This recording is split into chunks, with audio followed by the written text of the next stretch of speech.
ভালো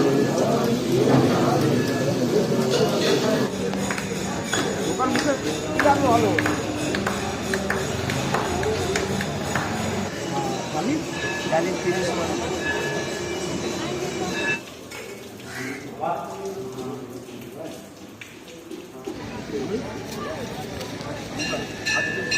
কলকাতা এবং একটা বাবার উজ্জয়িনীর পরে এই কলকাতা থেকে একমাত্র জ্বলন্ত চিতার ভস্ম দিয়ে সকাল এবং সন্ধ্যা দুবারে আরতি করে। আমার সামনে এবং দুটো দেখে আপনারা বুঝতেই পেরেছেন আমরা এসেছি ভূতনাথ মন্দিরে। এবং ভূতনাথ মন্দিরে আমরা পুজো দেবো, বাবা আমাদের জল ঢালবো, সবই আপনাদের দেখাবো। আর কোথা দিয়ে কীভাবে এসেছি, কোথায় কোথায় যাবো, সব কিছু দেখতে পাবেন এই ভিডিওতে। চলুন ভিডিওটা শুরু করা যাবে। যারা শিয়ালদাগামী হয়ে ট্রেনে করে আসছেন তাদের নিয়ারেস্ট প্ল্যাটফর্ম পড়বে বিধাননগর। বিধাননগর নেবে, ওখানে বাসে বা অটো করে অরিটোলা ঘাট।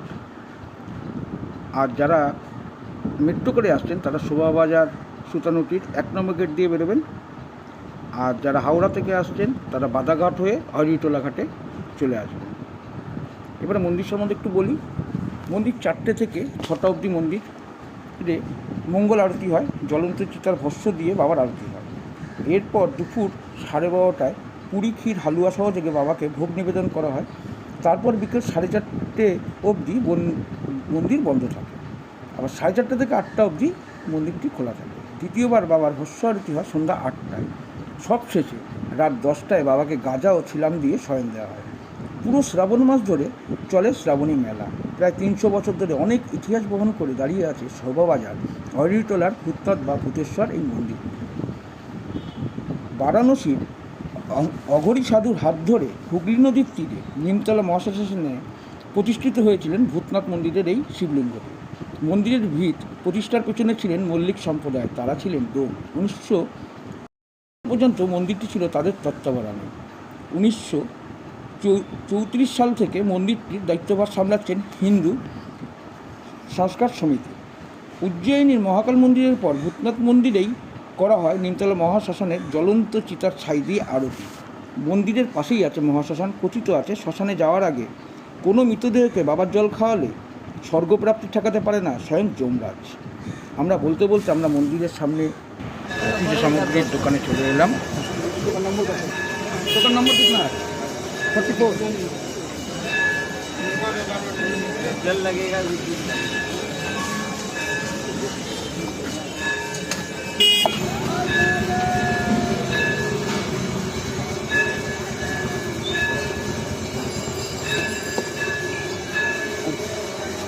इसके अंदर में क्या है? सब फूल है। फूल है। अच्छा, बैग भी तो रखना है। बैग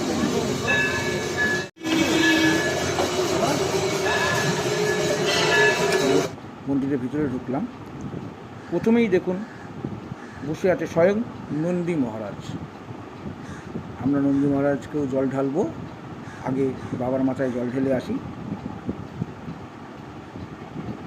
দেখুন এখানে প্রচুর ভক্তজন নিজে হাতে জল ঢালছে, বাবার গলায় মালা পরাচ্ছে, খুব সুন্দর।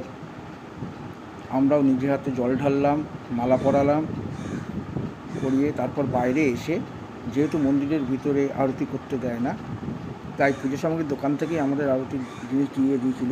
তার জন্য মূল্য নিয়েছিল মাত্র 10 টাকা। আমরা আরতিও করে নিলাম বাবার সামনে। এখানকার ব্যবহার এবং ঠিক নয়, দিয়ে করে দিয়েছিল মাত্র 30 টাকা এবং ফুলের ভিতরের দাম আসলে কমেছে, ফুলের মালার দামও কমেছে। মন্দিরের সামনে এসেছি, ওনার একটু চন্দন পড়াবে বললো, তাই চন্দনটাও করে নিলাম বাবার নামে।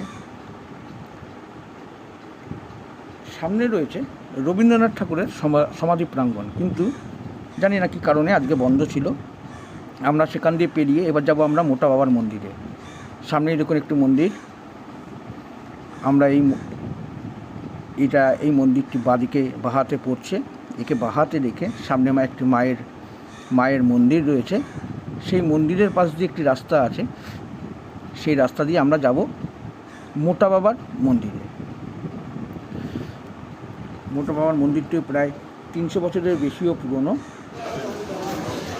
মোটা বাবার মন্দিরে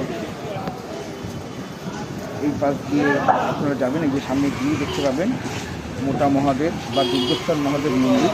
এই রাস্তা দিয়ে গিয়েছে, সব জায়গায় লেখা রয়েছে, অসুবিধা হবে না।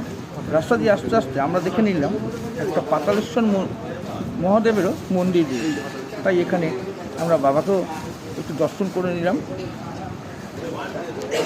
আপনাদেরকেও একটু দর্শন করিয়ে দিচ্ছি। দেখুন এই যে পাতালেশ্বর মহাদেব। আমরা চলে এসেছি মোটা বাবা মন্দিরে। আমাদের ভূতনাথ মন্দিরে পুজো দেওয়া হয়ে গেছে। এই মন্দিরটি প্রায় 300 বছরেরও বেশি পুরনো। শোনা যায় একদিন দরজা খোলার পর সেখানে বাবাকে দেখতে পাওয়া যায় না, পরিবর্তে খোঁজাখুঁজির পর গঙ্গা থেকে পাওয়া যায় বাবাকে। সেই থেকে বাবাকে শিকল পরিয়ে রাখা হয় যাতে কোথাও যেতে না পারে। 1716 সালে হাটখোলা দত্ত পরিবার এই মন্দিরটি প্রতিষ্ঠা করেছিলেন, সম্প্রতি হেরিটেজ হিসাবে ঘোষণা করা মন্দিরটি।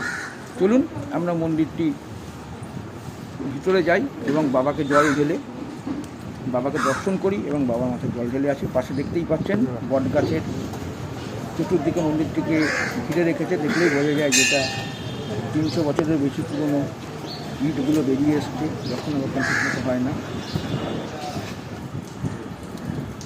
এই যে সামনেই আমাদের মোটা বাবা, এতটাই বাবার চেহারা বড় যে সিঁড়ি দিয়ে উঠে বাবার মাথায় জল ঢালতে হচ্ছে।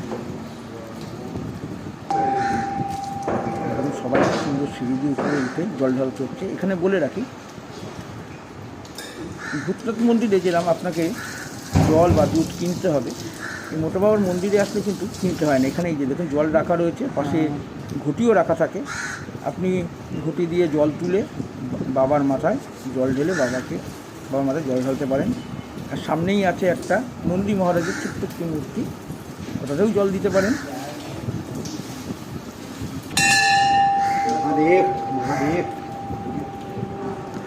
সবাই একে একে করে যাচ্ছে এবং বাবার মাথায় জল ঢেলে বাবার বাবাকে নিজের ইচ্ছার কথা জানাচ্ছে।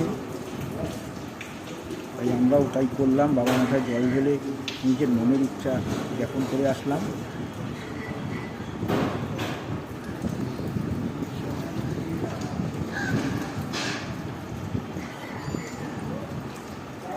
এখানে আপনারা আসতেই পারেন একটা বেলা, সকালে হোক বা বিকালে।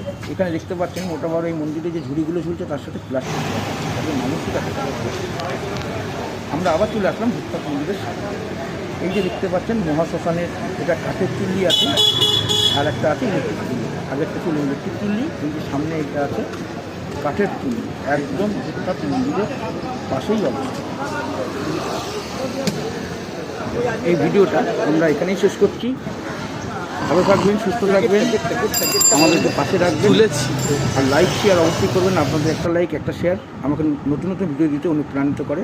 আবার দেখা হবে নতুন নতুন ভিডিও নিয়ে নতুন জায়গায়।